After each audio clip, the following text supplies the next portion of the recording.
The Final Fantasy games are some of the most influential role-playing games of all time, and some of them are some of the greatest video games of all time.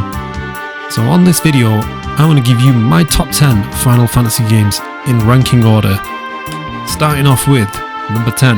So at number 10, I've got Final Fantasy 1, the original, the first one that started it all off.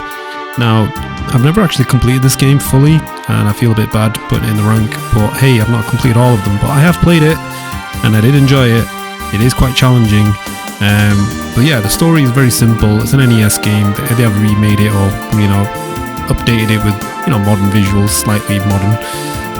But yeah, it's a cool game. It's different. It's the one that started off. It's one of the first role-playing games of all time. It came out just after Dragon Quest 1, so it was quite groundbreaking at the time. There weren't many games like it, So yeah, I gotta give it kudos. This is the one that started it all off. Hironobu Sakaguchi's first game, or first Final Fantasy game, should I say. So yeah, it was ahead of its time and a classic. And it is still playable. I can play it. The story is very, very linear, but I can enjoy it. It's got a great soundtrack. Nobuo Uematsu, his music is timeless. So yeah, number 10, I've got Final Fantasy 1 that started it all. At number 9, it's Final Fantasy 3, the DS version. Now, the DS version, it was the first time Final Fantasy 3 ever got released in the West, and that's the first time I got to play it. I think it was 2007, and it was hard. It was very hard. I mean, when I say it was hard at the end of the game, but I won't go into all of that. But it was a great game. It's also the first Final Fantasy game that introduced summons, so yeah, it was quite leap forward for the franchise. It was the last one on the NES, so it was like the penultimate in the Final Fantasy NES era, and it was a great game, and it's still great today, and the music's still catchy, and yeah, it's a cool game. Again, the story is not very deep like the modern Final Fantasy games. Very simple, crystal story, all that stuff, but you know what, it was a great game, and I did complete this one. It took me a while to complete the final dungeon or castle, but it is what it is, and I thoroughly enjoyed it. So at number 9, I've got Final Fantasy 3. And at number 8, I've got Final Fantasy 12, the Zodiac Age. Now, this Final Fantasy game, I first played it on the PS2 when it first came out, and I absolutely hated it. I couldn't get into it. I really didn't like the combat system at the time when it came out. I think it came out in 2006. It was slow. It was a very slow game. I couldn't get into it. Didn't mind the story, but I couldn't get past the combat.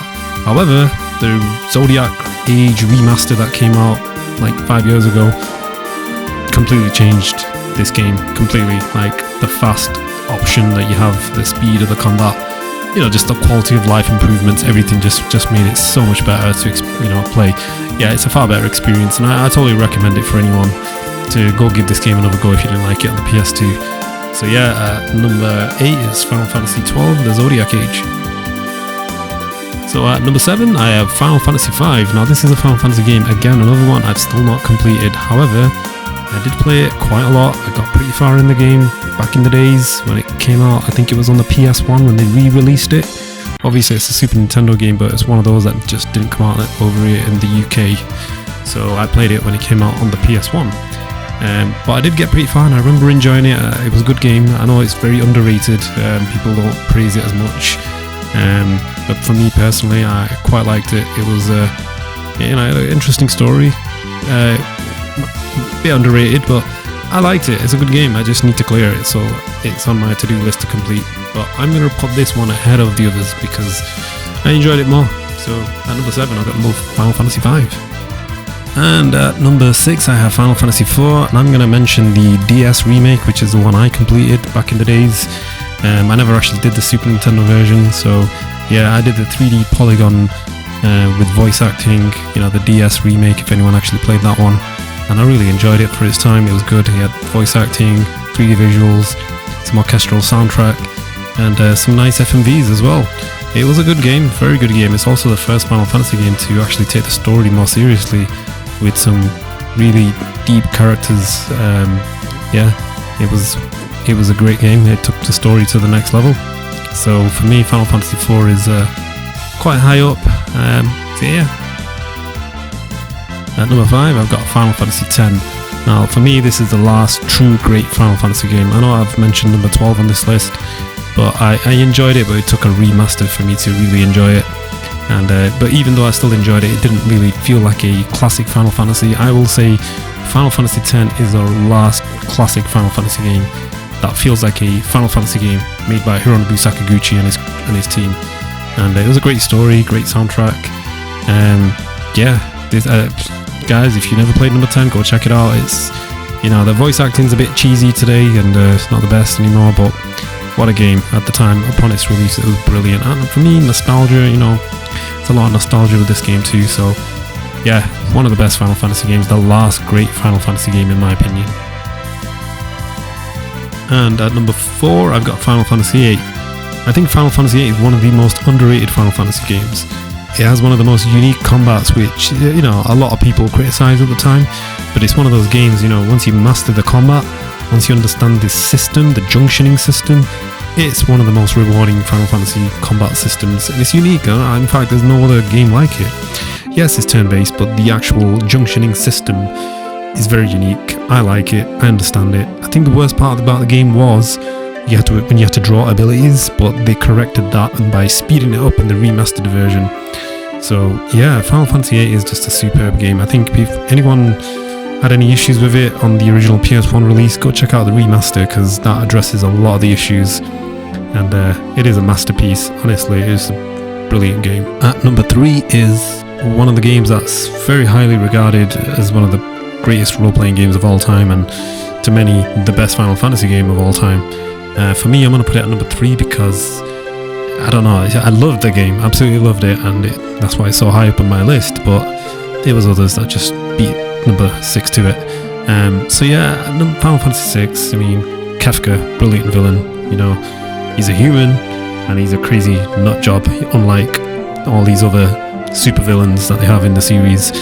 And what he does at the end of the game, I'm not going to spoil it for anyone that wants to play it, but it's just madness, There's some moments in Final Fantasy VI that you don't even see in any of the other games, It's just epic. We can only imagine how epic it would be in today's modern style if they remade it, but me personally, I love pixel games because I grew up with them, so yeah, Final Fantasy VI, ahead of its time, one of the best SNES games ever. And I only completed it when it got re-released on the Virtual Console on the Wii, because again, it was another game that never came out in Europe, so I had to wait.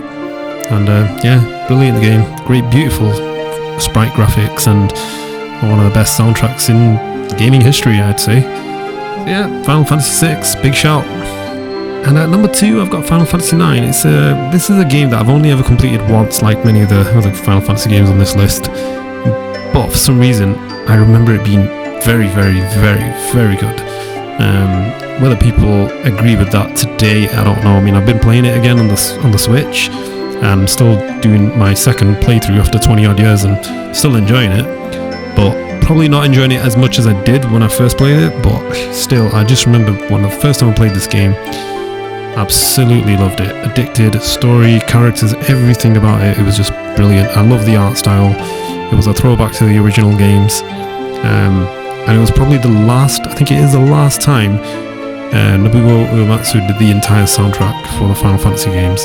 He came back for number 10, but he didn't do the whole soundtrack. But for number 9, it was purely him, and it's again got one of the best soundtracks in the whole series. And it was great to see Sakaguchi back in to work on a proper Final Fantasy game again.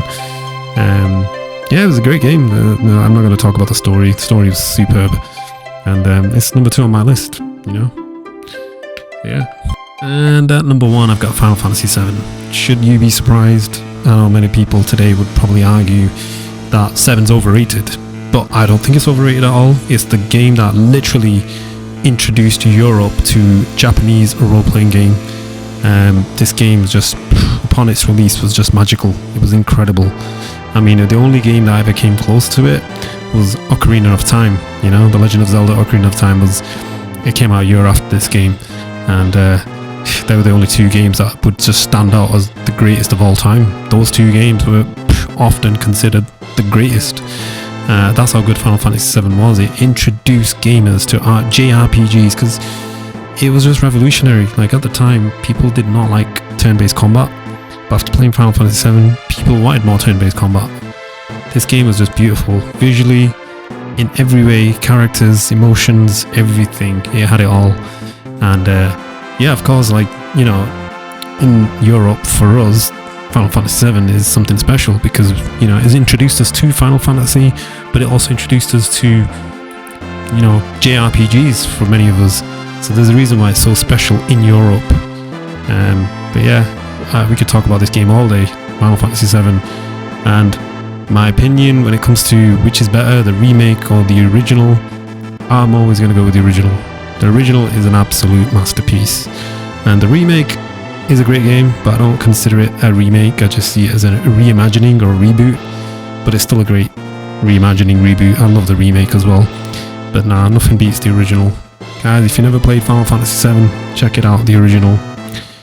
So yeah, that's my top 10. I hope you like the list. If you do, if you don't, let me know in the comment section, guys. Thanks for watching, subscribe to the channel, and I'll see you in the next video.